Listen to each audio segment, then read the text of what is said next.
Dорогая, идем. Sveta, meni ham kechir, anne, yashashim kerak-ku. Annexon, bu kulbayi vayrona kaminaga kamtarindiki. 30 yildan beri bir o'zim yashayman. Yo'q, o'g'lingiz bor-ku, Instagramda ko'rgandim.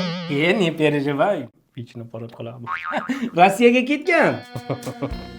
Annexon, 30 yildan beri uyimizda chirog'i yonmagandi, bugun yon ekanda. Ha, yonmayo. Shu payt puli tugab qolganini qara, o'chganini qara.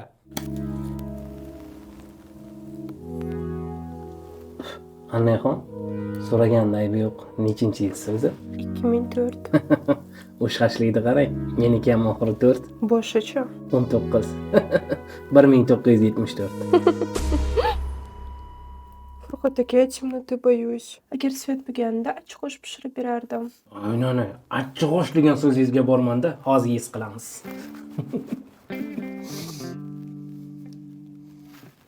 Alo, Voba Patrisian o'g'lim. Qandaysan? Bir oydan beri allaysan, pul tashiyman deb. Mana Svetam o'shda jekdan kelib o'tiribdi. To'lang deb. Meni ham to'lagim keladi, o'g'lim. Qo'li yo'q, qo'l. Dada 3 gacha sanang. O'g'lim, Rossiyada turib qanday svet yoqding? Empay orqali to'ladim. Empay orqali faqat pul o'tkazmalari edi-ku, bacham. To'g'ri dada, Rossiyadan O'zbekistonga pul o'tkazmalari eng qulay kurslar Empayda. Lekin undan tashqari kommunal to'lovni ham to'lasangiz bo'ladi. Hozir svetga tashlagan pullarim chorshanbagacha yetadi. Payshanba kuni yana to'layman. Menga qara, o'g'lim. Menga payshanba kuni svet kerak emas. Qishloqda bo'laman.